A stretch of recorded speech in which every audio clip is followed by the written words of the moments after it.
श्री गोकुल नाथ की जय।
ये स्थान हमारा आज्ञा और आदेश को स्थान है।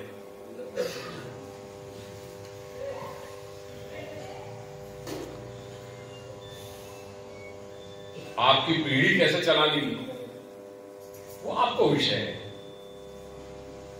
वहां में कोई हम हस्तक्षेप नहीं कर रहे हैं, क्योंकि प्रॉफिट एंड लॉस हमसे ज्यादा आप जान रहे हो, आपको वो विषय है। आई बात ध्यान में, जहां शास्त्र की बात है, जहां धर्म की बात है, ये मेरी दुनिया है, या मैं प्रवेश कर लो बिना आज्ञा के प्रवेश मत करियो, भूल के लिए बिना आज्ञा प्रवेश मत करियो, क्योंकि ये वेद शास्त्र की बात है। और गुरु स्थान पर मैं बैठा हूं, या ये जो मेरा विषय है वो साधिकार मैं आपको बताऊंगा कि क्या करना है। हाँ, अगर मुझको अकाउंटिंग सीखनी होगी, झट मार करके मैं आऊंगा, मैं आपके पास ही आऊंगा। और वो परंपरा कपड़वंश भी मिली है, सो वो सीखने के लिए निश्चित आपके पास में सामने से आऊंगा कि मुझको समझाओ। और जो मेरा विषय है वहां में प्रवेश करने के मैंने 10 बार सोची, मैंने इतनी सब बात करी अभी, बात मात्र उतनी है, प्रसाद यो नहीं कर रहे या यीशु कर रहे हैं, वहां को सबसे बड़ा प्रमाण वही मैंने दिया हो कि बात मात्र यहां देव द्रव्य की है। प्रसाद और देव द्रव्य में क्या फर्क है, क्या भेद है, ये आपको ख्याल में रहना चाहिए। जो मिल रहा है आपको वो प्रसाद वास्तव में प्रसाद है या देव द्रव्य है, ये निर्णय करना जरूरी है। प्रसाद क्या हुआ है? प्रसाद अस्तु प्रसन्नता। प्रसाद क्या है? प्रसन्नता, कृपा, अनुग्रह। वो प्रसाद, अनुग्रह, कृपा कौन को है, कौन की है? श्री प्रभु की कृपा है। और श्री प्रभु की कृपा, श्री प्रभु की प्रसन्नता, श्री प्रभु को अनुग्रह, वो भगवद अनुग्रह को कभी भी द्रव्य के साथ तोलियो नहीं जाए कि 51 रुपया की भेंट दी देनी, वह को 2 लड्डू मिल गए, 101 जाने लिखी, वह को 4 लड्डू मिले, और जाने 501 की वह को पूरी छावड़ी मिली। ऐसे कोई कैटेगरी नहीं हुआ है। भगवान की कृपा, भगवत कृपा जो है वो कभी भी तराजू में तोलियो नहीं जा सके। या लिए और यहां बोर्ड लगाओ कि श्री महाप्रभु की कृपा थी, અહીં આવનાર જે શ્રી ગોકલેશ ચરણ શરણ અનુરાગી સેવક વૈષ્ણવ છે એમના શ્રદ્ધા સુમન સિવાય બીજો અહીંયા કાંઈ અપેક્ષિત નથી। लगाओ ये गौरव बोर्ड और पूरे पुष्टि मार्ग में इतिहास रचो कि कपड़वंज को एक घर है गोकुल के घर के बाद कि जहां एक नया पैसा भी यहां पे एक्सेप्ट नहीं हो रहा है, सिवाय आपके भाव के, आपके श्रद्धा के, यहां और कोई चीज की आवश्यकता अपेक्षा नहीं है। ये गौरव से यहां बोर्ड लगाओ। क्यों नहीं है? दादाजी है, अपना गुरुघर है, ये अपने आप में समर्थ है। इतना सक्षम बनाओ कि यहाँ पे ठाकुर जी अपने लेख की व्यवस्था खुद करें। आपने आपके पैसा की आवश्यकता नहीं है वहां पे उनको। अपन कौन, या जगदीश है ये विराज रहे, अपन कौन है ये इनके जो है वो ये चलाने वाले? क्या अपन भेंट भी देंगे तो क्या ठाकुर जी की सेवा पूजा बंद हो जाएगी? नहीं। बोर्ड लगाओ यहां, एक नया पैसा यहां पे आप स्वीकारने की आवश्यकता नहीं है। कर दो इतना साधन संपन्न ये घर को कि यहां पे जरूरत ही नहीं हो। ठाकुर जी अपने नेक भोग खुद के द्रव्य को खुद ही आरोगे। और प्रसाद सवेरे से लेकर शाम तक जितनों दिनों बिना संकोच के जो आतो हो प्रभेद मत करो। प्रसाद है ना, वो भगवान की कृपा है। कृपा में क्या भेदभाव रखो कि हाँ तने मळशे तने नहीं मळे। जे आ द्वार में आवे ये श्री प्रभु को दरबार है, भगवान को दरबार है। हमें कोई ऊंच नीच नहीं होगा, हमें सब आने वाले एक ही हैं, एक समान है। ठाकुर जी के दरबार में, भगवान के दरबार में कोई भेदभाव नहीं है, कोई ऊंचो नहीं है, कोई नीचो नहीं है। या लिए जो आते हुए उनको सबन को अगर प्रसाद दे सको तो भगवत कृपा के रूप में वो प्रसाद दो। और दो वो प्रसाद, वो सच्चो प्रसाद होना चाहिए। देव द्रव्य रूप पारा नहीं होना चाहिए कि जो 7 पीढ़ी के बाद भी फूट के निकले। देव द्रव्य नहीं, प्रसाद दो। और वो प्रसाद तो तभी बन पाएगा जब गुरु कृपा सु वो प्राप्त हो गए। ठाकुर जी के पास अपन डायरेक्ट जाने के अधिकारी नहीं है। ठाकुर जी को स्वरूप भी अपन को बताने वाले गुरु है। और गुरु से यहां तात्पर्य श्री दादाजी से है। ये दादाजी को स्थान है, या ये उनकी कृपा से जब वो चीज प्राप्त होगी तो वहां में वो प्रसाद रूपता आएगी। अन्यथा ठाकुर जी के डायरेक्ट रिलेशन में आ जाओगे तो वो देव द्रव्य है ही। मैं तब से और अभी आधा घंटा तो समझा क्या रहे हो? यानी वो ठाकुर जी के माध्यम से आए तो वो देव द्रव्य है।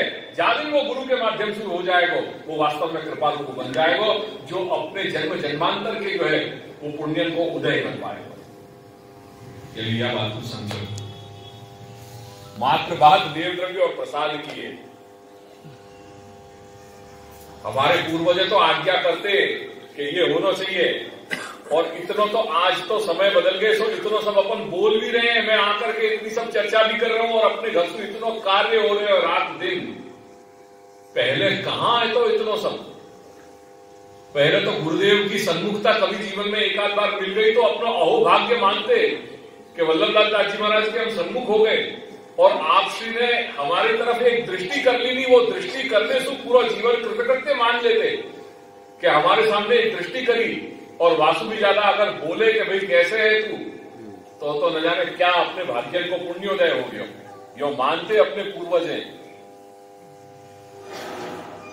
वो घर है अपनों। या में विचला में प्रसाद दो, श्रृंगार में प्रसाद दो, राजभोग में प्रसाद दो, उत्थापन में प्रसाद दो, भोग संध्या में प्रसाद दो, शयन में प्रसाद दो, और शयन के बाद सत्संग हो जाए वहां के बाद प्रसाद दो। और इतना प्रसाद दे दो कि झेलना मुश्किल हो जाए, कि कभी कोई की कंप्लेन नहीं रहे कि हमको प्रसाद मिले हो या नहीं। बात स्पष्ट है। अब कोई वहां में ऐसी चीज नहीं। मेरी बात समझ में आ रही है, मेरी भाषा समझ में आ रही है। એટલે પ્રસાદની મેં કોઈ જગ્યાએ પ્રસાદ બાબતમાં સ્પષ્ટતા થઈ ગઈ? ચોક્કસ મળશે પ્રસાદ। આપ લોકોમાં એ વ્યવસ્થા હોવી જોઈએ કે એટલી મેઘ ભોગની વ્યવસ્થા કરી દો કે જેટલા કિલો મહાપ્રસાદ જોઈએ એટલું મળતું રહે। એ તો તમને વ્યવસ્થા કરવાની છે। હું તો સામેથી કહું છું, કે ભરપૂર પ્રસાદ લો। તમને ફંડ ભેગું કરવું પડે એ પહેલા વિચારી કે એના કારણે ફંડ ઓછું ના થઈ જાય, કેમ કે એટલું પ્રસાદ આપણે આપતા રહીએ। અને બીજું કે પછી અંદર જે સેવા કરતા જે મુખિયાજી છે એમને પણ સમય મળવો જોઈએ કે એ બચારા ઠાકોરજીની સેવા કરે નહીં તો પછી કઢાઈમાં જ નાખ્યા રહેશે. ભાઈ આટલે કેટલા 10 કિલો આજે મુખિયાજી 20 કિલો મગજ છે એટલે આખો સમય એમને મગજમાં જ છે. मदद की सिकाई करने में लग जाए तो बेचारे ठाकुर जी की सेवा कर क्या पाएंगे. यानी निश्चित रहो कि प्रसाद की कोई रोक नहीं है, बल्कि थोड़ा और ढंग से मैं ये सोचूं तो मुझको ये लगे कि दूसरे पुष्टि मार्ग के इतर लोगों के मन में अपनी कैसी छाप पड़ गई है कि ये लोग तो खा पी करके लहर करने वाले लोग पुष्टि मार्ग के अतिरिक्त, और मेरे जैसा पहुंच जाए तो मुझको देख के लगे कि हाँ इनमें तो सिवाय लड्डू मोहनदास पटरी खावा से कोई काम नहीं. तो थोड़ी ये सोच भी बदलनी है, ये सोच भी हम बदलनी है. इतनों खा करके जो प्रसाद है, आज तो वैसे ही सब डॉक्टर हैं अपन को मना कर रहे हैं कि लाइफस्टाइल उतनी सुधारो, इतनी सब शुगर लेंगे तो जाएगी कहाँ ये. कुछ परिवर्तन करने की जरूरी है, परिवर्तन होना जरूरी है. आज मंदिर अपन ने बदले कि नहीं बदले? मंदिर पूरा जमीन दोस्त कर दियो, नया मंदिर को निर्माण करो. क्यों करने की जरूरत रही? पुराने से काम नहीं चल रहे तो कुछ कियो ना नए. बस बात इतनी है कि कुछ भी करें हम, कुछ नयो करें पर ऐसो करें कि जासू हमारे घर की गरिमा बढ़े, हमारे घर को स्वरूप गरिमा. 4 लोग बात करें, अगर 6 घर के आवे तो उनको लगे कि यहाँ आए हुए हैं, और अपने गोकुलनाथ जी के घर की व्यवस्था देखें तो वो कहें 4 जगह जाकर के कि नहीं गोकुलनाथ जी को घर है, कुछ है वहां घर में, कि हम गए तो हमको वो आध्यात्मिक आधिदैविक वातावरण, वो ऊर्जा, वो संकेत, वो वाइब्रेशन हमको मिले. ये नहीं होए कि आकर के यहाँ बैठे और सिर्फ लड्डू मोहनथाल मठरी के अलावा कोई चीज बात ही नहीं. इन स्थान को और भी कर्तव्य हतो, ये स्थान और भी कुछ करते थे. आने वाले जो आबाल सेवक आबाल वृद्ध सेवक वैष्णव थे उनको संस्कार मिलते थे इन स्थान में. पुरानी होते थे पहले जो आपके पूर्वजन को संस्कार देते थे.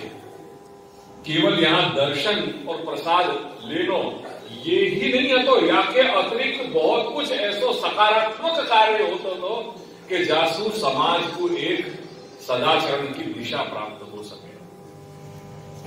आज क्या कर पा रहे हैं अपन को बताओ.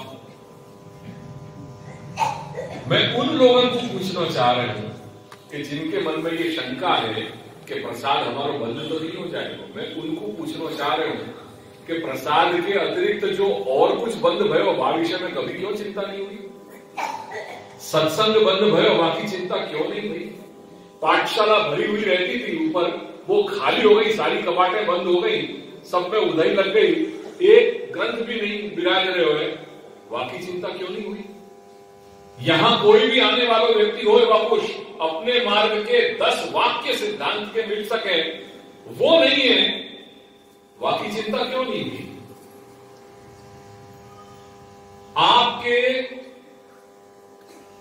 आपकी संतति यहां आकर के एक सर्वोत्तम या मंगलाचरण को पाठ सीख सके, वो व्यवस्था नहीं है यहां, वो बंद हो गई, बाकी चिंता क्यों नहीं रही?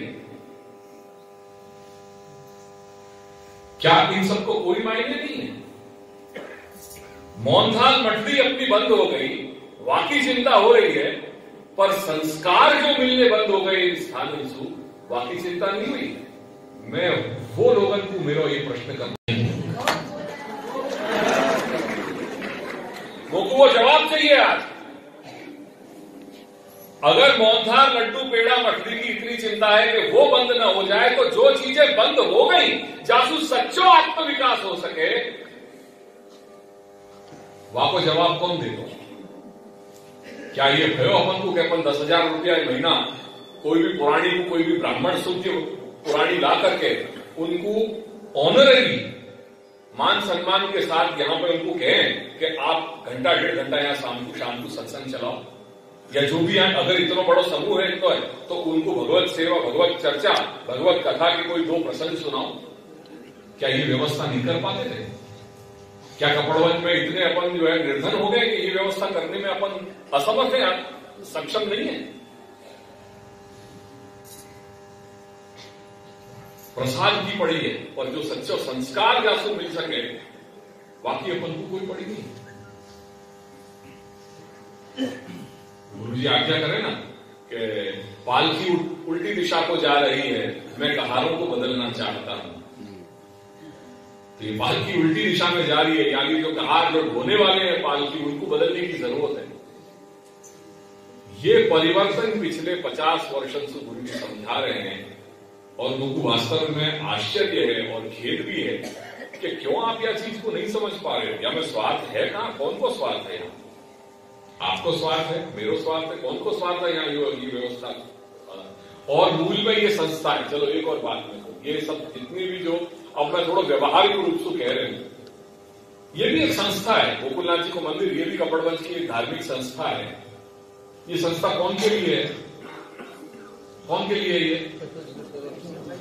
कौन के लिए? चतुर्थ घर सेवकन के लिए, ठाकुर जी के लिए नहीं है। सोचो बताओ, ये अपने लिए है। पर यहां में विराजते हुए ठाकुर जी, इनको क्या, इनको कोई विचार नहीं है? पहले तो ये उनकी है ना, क्या आपकी है या मेरी है? कौन की है ये? ठाकुर जी की है ना। तो यहां में उनके सुख को अपन विचार करेंगे या नहीं विचार करेंगे? और वो बताने वालों और मार्गदर्शन देने वाले कौन हो? आप, मैं या श्री महाप्रभु? ठाकुर जी के सुख को विचार कैसे हुए वो कौन बताएगा? आप बताओगे, मैं बताऊंगा, या फिर श्री महाप्रभु बताएंगे? श्री महाप्रभु बताएंगे। नक्की है तो वो श्री महाप्रभु बताएंगे। वो कहां, वो ज्ञान कहां से मिलेगा अपन को? वो आपके चौपड़ान में लिख रहे हैं कि श्री महाप्रभु के वाणी ग्रंथन में वो ज्ञान है। कहां है? कहां है वो? आपके चौपड़ान में लिख रहे हैं, जो आप जो बही खाता लेकर के बैठो, वहां में से आपको ये ज्ञान मिलेगा कि श्री महाप्रभु के ग्रंथन में से मिलेगा। महाप्रभु जी की वाणी, जरा जोर से बोलो तो ख्याल। महाप्रभु जी की वाणी, श्री महाप्रभु के ग्रंथन में से मिलेगा। बराबर। वो ग्रंथ समझने के लिए आपको कौन के पास जाना पड़ेगा? गुरु जी। कौन के पास जाना पड़ेगा? गुरु जी। बस आयो ख्याल में? तो यार ये यहां में प्रश्न मत करो, यहां में प्रश्न मत करो। ये कौन के पास जाना पड़ेगा? गुरु स्थान पे आना पड़ेगा। गुरु स्थान से समझना पड़ेगा कि श्री महाप्रभु की वाणी क्या है। वो वाणी समझेंगे तो समझ में आएगा कि भगवत सेवा का स्वरूप क्या है, भगवत कथा का स्वरूप क्या है। वो भगवत सेवा का स्वरूप और भगवत कथा का स्वरूप समझेंगे तो ये जो स्थान है, जो भगवत सेवा और भगवत कथा के लिए बनो भयो है, अपने पूर्वजों ने संस्कार प्राप्त करने के लिए ये बनाए थे कि वैष्णव जनता को, वैष्णव समाज को ये संस्कार मिल सके, उनके लिए ये स्थान की सार्थकता हो सके। और यहाँ आने वाले आबाल सेवक वैष्णव वृद्ध जो या देरी को चढ़ रहे हैं, वो अपना अलौकिक सिद्ध कर पाएंगे। वो अपना आत्मोन्नति को जो मार्ग है वो प्रशस्त कर पाएंगे, अपना आत्म कल्याण कर पाएंगे, अन्यथा नहीं। आई बात समझ में? या ये सबसे पहला स्टेप हम ये कर रहे हैं कि जो कुछ भी पिछले कई समय से जो व्यवस्था तंत्र बिगड़ गए है, वो प्रबंध व्यवस्था अपन को पहले सुधारनी है। या ये जो रसीद चेंज करने की बात आई, वो रसीद चेंज अपन याद ही कर रहे हैं कि एक बार पेपर वर्क क्लियर हो जाए तो कम से कम वो एक स्टेप तो अपन ने, एक सीढ़ी तो अपन चढ़े, और वो एक सीढ़ी बाकी तो ये समाज को ज्ञान देने की बात है, एजुकेट करने की बात है। जो पिछले 50 वर्षों से अपने घर से वो एजुकेशन दिए जा रहे हैं, वो ज्ञान दिए जा रहे हैं, वह परिणाम ये है कि आज इतने वर्षों में लोग अपने यहां समझ गए कि ब्रह्म संबंध और ठाकुर जी की सेवा ये दोनों एक साथ जुड़े हुए हैं। यानी ये जाकू भगवत सेवा करने की तीव्र उत्कंठा है, वाकू ही ब्रह्म संबंध लेना चाहिए। और यदि जाने अनजाने अगर कोई ने ब्रह्म संबंध ले लियो है तो वाकू कर्तव्य में भगवत सेवा करनी आवश्यक है। ये पिछले 40 साल 50 वर्ष के कहने के बाद आज पिछले 10 साल 15 साल से अपने यहां पे लोग समझ गए और ब्रह्म संबंध की मांग करनो बंद कर दियो। वो जान गए कि नहीं, अगर हम ब्रह्म संबंध लेंगे और हम भगवत सेवा नहीं करेंगे तो अपराध में पड़ेंगे। हम ब्रह्म संबंध तभी लेंगे कि जब हम भगवत सेवा करने के लायक हो जाए, जब हमने घर में हमारी परिस्थिति ऐसी बन जाए कि हम सेवा ठाकुर जी की बंधरा सकें और समर्पित सेवा प्रणाली, समर्पित जीवन प्रणाली जी सकेंगे, तभी हम ब्रह्म संबंध लेंगे। लोगों में भ्रांति बीच में फैल गई कि आपड़ा धरती ब्रह्म संबंध आपवामां નથી આવતા। नहीं, આજે પણ આપણા ત્યાં બ્રહ્મ સંબંધ આપીએ છીએ, આજે પણ આપણે આપીએ છીએ, પણ એની સંખ્યા સીમિત છે। કેમ કે જે વ્યક્તિ સમર્પિત જીવન પ્રણાલી જીવવા માટે તૈયાર હોય એવી વ્યક્તિઓ ઢગલાબંધ નથી આવતી। વર્ષમાં 2 કે 4 પરિવાર એવા હોય છે કે જે તૈયાર થાય છે કે જે આપે જે આજ્ઞા કરી છે મહાપ્રભુના સિદ્ધાંત પ્રમાણે અમે લોકો સમર્પિત જીવન પ્રણાલી જીવવા માટે તૈયાર છે। ઘરમાં એવી સગવડ થઈ ગઈ છે, ઘરમાં પરિવાર હવે અનુકૂળ થાય છે, એવી કૃપા કરી આ બ્રહ્મ સંબંધ અમે કરાવો, બ્રહ્મ સંબંધ આપી અને ભગવત સેવા પધરાવો। એ આજે પણ છે, પણ લોકો સમજતા થયા એટલે ફક્ત હવે આગ્રહ કંઠી નામ દીક્ષાનો રાખે છે કે કંઠી અમને આપો, એ આપણે દરેક જગ્યાએ આપીએ છીએ। કંઠીમાં નિષેધ નથી, કેમ કે વૈષ્ણવતાના સંસ્કાર છે, વૈષ્ણવતાનું બીજ છે। એટલે જેમ આના માટે આપણને ખ્યાલ આવ્યું એ પ્રમાણે જ આ ये पहला कदम है आपको मैं कहूंगा कि ये अपन ने पेपर वर्क क्लियर किया। अब यदि लीगल साइड समझे, लीगल साइड ये है, मैं हर पक्ष को आपको बताऊंगा क्योंकि ये मेरे यहां गिरी हुई चीजें हैं। आज मुझको 20 वर्ष हो गए आप लोगों के साथ बैठ करके बातचीत करने के लिए। अब यहाँ पर लीगल एस्पेक्ट ये है कि ये जितनी भी संस्थाएं हैं ये Hindu religious endowment trust act के तहत ये सब संस्थान को प्रबंध हुए। ये सब ट्रस्ट संस्थाएं, ट्रस्ट संस्थाएं यानी कोई की मालिकी की नहीं है, न मेरी मालिकी की है न आपकी मालिकी की है। ये संस्था कौन की हो गई? पब्लिक की संस्था हो गई। जब ट्रस्ट हो गए तो ट्रस्ट क्या भयो? मतलब ये पब्लिक हो गया। पब्लिक को मतलब ये है कि यदि कोई सड़क पे चलने वाले व्यक्ति वाने अगर 10 रुपया की भेंट आपके ये मंदिर की कर देनी, इररिस्पेक्टिव के वो वैष्णव है या नहीं है, और कल के उठ करके वो ये 10 आपने वकू रसीद दे दी गोकुलनाथ जी की मंदिर की, वो रसीद ले करके अगर वो चैरिटी कमिश्नर के पास जाएगा कि साहेब અહીંયા ફંડમાં કાંઈક માલ ફંક્શનિંગ થઈ રહી છે, વાત પતી ગઈ। એટલી એ ચબરકી લઈને એ જઈને જો ત્યાં કહેશે એટલે you are bound to be scrutinized। અહીંયા બેસવું, આ ટ્રસ્ટની જવાબદારી લેવી, ये तो ठीक है भैया कि अपने यहाँ राम नाम से सब चल जा रहे हो और कोई को पड़ी नहीं है या ये कोई कंसर्न भी नहीं है, पर अगर लीगली आपको समझना हो तो समझ लो, और जो संभाल रहे होंगे उनको मालूम भी होगी कि ये हर साल आपको अहवाल अपने चैरिटी कमिश्नर में भेजना पड़ेगा। तो ये संस्था कोई की बपौती की नहीं है, न ये आपकी है न ये मेरी है। या में एक पैसा जो है वो अकाउंट किया जाए और वो अकाउंट होने के बाद वो चीज चैरिटी कमिश्नर को भेजनी पड़े। आयो ख्याल में? चल तो भयो कोई भी आदमी ने अगर यहाँ नोटिस दे दी नहीं कि मेरे पास ये 10 रुपया को मैंने भेंट कियो है ठाकुर जी को, અને મને લાગે છે કે અહીંયા ઠાકોરજીના નામે જે પૈસા અપાય છે તેનું મિસમેનેજમેન્ટ થાય છે, એટલી વાત એને ચેરિટી કમિશનમાં રજૂ કરી દીધી એટલે વાત પતી ગઈ। યુ આર બાઉન્ડ ટુ બી સ્ક્રુટિનાઇઝ। તમને એનો જવાબ આપવો પડે, તમે ઈચ્છો કે ના ઈચ્છો પણ તમને જવાબ આપવો પડે। એટલે આ જે સંસ્થાઓ છે ને એની એટલી કફોડી સ્થિતિ છે, સમજ્યા? હવે બીજો પક્ષ એનું સમજો કે જ્યારે પણ આપણે ટ્રસ્ટની ઇન્ટરનલ બાબતમાં કંઈ પણ ટ્રસ્ટ જે નિર્ણય લે એને એમાં ચેરિટી કમિશનરને કોઈ વાંધો ના થઈ શકે। ઇન્ટરનલ જે બાબત હોય, જે બંધારણ હોય આપણું, એ બંધારણના કન્ડિશન પ્રમાણે આપણે કંઈ પણ ફેરફાર કરીએ એટલે ચેરિટી કમિશનરને એમાં કંઈ કહેવાનું હોય જ નહીં। No jurisdiction, has no right to say. Right ક્યારે બને કે જ્યારે કોઈ ફંડની મિસમેનેજમેન્ટ થતું હોય, ફંડમાં કોઈ પ્રોબ્લેમ હોય તો એક નહીં 100 વાંધા ચેરિટી કમિશનર ઉપાડી શકે.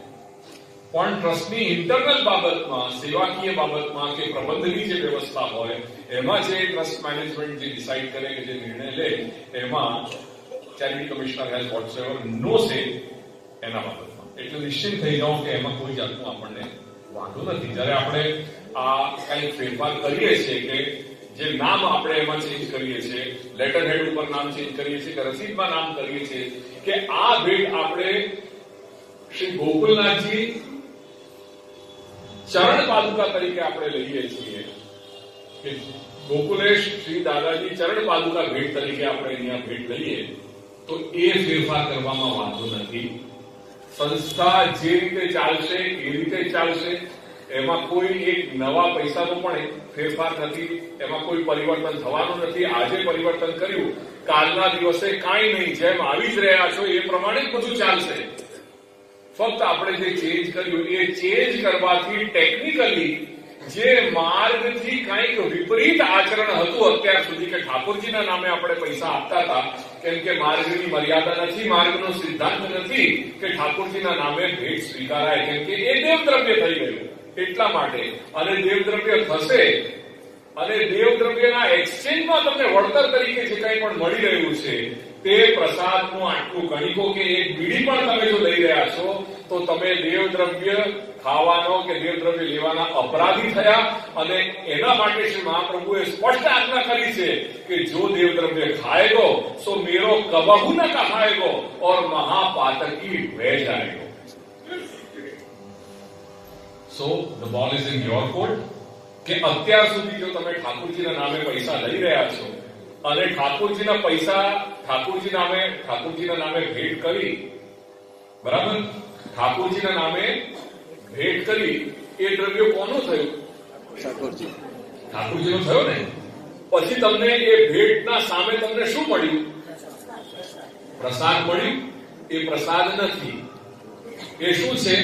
એ દેવદ્રવ્ય છે. તમે દેવદ્રવ્ય લીધું ને, એ દેવદ્રવ્ય લેવાના તમે પાપી થયા, એ તમે પાપ કર્યું. કેમ કે શ્રી મહાપ્રભુ આજ્ઞા કરી રહ્યા છે કે જે દેવનું દ્રવ્ય લેશે તે મહાપાતકી થશે અને એને હું નહીં અપનાવું, એ મારો નથી. હવે નિર્ણય તમને કરવું છે કે તમને મહાપ્રભુનું થવું છે કે નહીં, તમને મહાપાતકીનો ટેગ લઈને ચાલવું છે કે નહીં, દેવદ્રવ્ય ખાવાનું પાપ કરવું છે કે નહીં. મેં એનો સોલ્યુશન આજે નહીં, આપણા ઘરેથી 50 વર્ષ પહેલા આપણે આ સોલ્યુશન કરી દીધું કે આ રીતે પરિવર્તન કરો, નહીં તો બહુ તકલીફ પડી જશે. બાકી સંસ્થામાં કોઈ ફેરફાર થવાનો નથી. જે રીતે કાલે ચાલતી હતી આજે પણ એ રીતે જ ચાલશે. પૈસા લઈ જ રહ્યા છીએ, રસીદ આપી જ રહ્યા છીએ. ફક્ત જે ઠાકોરજીના નામે જે પૈસા લેતા હતા એની જગ્યાએ પાદુકા ચરણ ભેટ તરીકે આપણે પૈસા લઈએ છીએ. ટેકનિકલી શું ફેરફાર કર્યું કે આપણે ઠાકોરજીના નામ સિવાય હવે આપણે ભેટ કોને કરી? પાદુકાજીને. પાદુકાજી કોણ? એટલે દાદાજીને કરી, ગુરુને કરી, મને નહીં. પહેલા સ્પષ્ટ સમજી લો, કોને કરી? અહીં જે ઠાકોરજી સાથે કોણ બિરાજી રહ્યા છે? જે દાદાજી બિરાજી રહ્યા છે એમને કરી. કેમ કે આ ઘર કોનું છે? એમનું છે, મારું નહીં, તમારું નહીં, એમનું છે. આ ઠાકોરજી કોના છે? એ દાદાજીના ઠાકોરજી છે. આપણે દાદાજીના કારણે અહીંયા આવી રહ્યા છે અને એમની કૃપાથી એમના ઠાકોરજીના આપણને દર્શન થઈ રહ્યા છે. આ કન્સેપ્ટ છે આપણા ધર્મનો. ખ્યાલમાં આવ્યું? એટલે આજથી જેમને સમજવું હોય, જેમને જડતા રાખવી હોય તે જડતા રાખજો, એમાં મને કઈ કહેવું નથી. પણ જે સમજવા તૈયાર હોય આજના ક્ષણેથી એવો સત્સંકલ્પ કરજો કે આ અમારું ગુરુદ્વાર છે, અમે અહીં દાદાજીના કારણે આવ્યા છીએ અને દાદાજીના કૃપાથી અમને એમના શ્રી પ્રભુના દર્શન થયા. અને અમે ભેટ, અમે તો ગુરુને જ ઓળખીએ છીએ એટલે અમને જે કંઈ પણ ભેટ કરીએ છીએ તે ભેટ દાદાજી માટે છે. દાદાજી એ ભેટનો વિનિયોગ શું કરે છે એ અમારો વિષય છે જ નહીં. એ જાણે કે એમને એ ભેટનું શું કરવું છે. અમારું ત્યાં કાર્ય પતી ગયું કે અમે ભેટ દાદાજી ગુરુ માટે અમે કાઢી લીધી. આ ઘર એમનું છે, એ ભેટથી આ ઘર ચલાવશે, એ એમનો વિષય છે. આવી ખ્યાલમાં આ કન્સેપ્ટ આપણા ત્યાં આપણા ઘરનું શ્રી ગોકુલનાથજીના મંદિર જે તે આપણી સૃષ્ટિમાં સાબરકાંઠા જિલ્લા, ખેડા, મહીસાગર, ગોધરા, પંચમહાલ દરેક જગ્યાએ જે આપણી સૃષ્ટિ છે, જ્યાં જ્યાં શ્રી ગોકુલનાથજીના મંદિર છે, આપણા વડીલોએ મંદિર આ ભાવનાથી प्रकट કર્યા. ये चीज अपन को ख्याल में रखनी है. अब या विषय में अगर कोई आगे कोई प्रश्न हो तो बोलो. लगभग मेरे ख्याल से यासु ज्यादा और कोई स्पष्टता कर नहीं सके. मैंने इतना स्पष्ट यहाँ ये बात कह दी.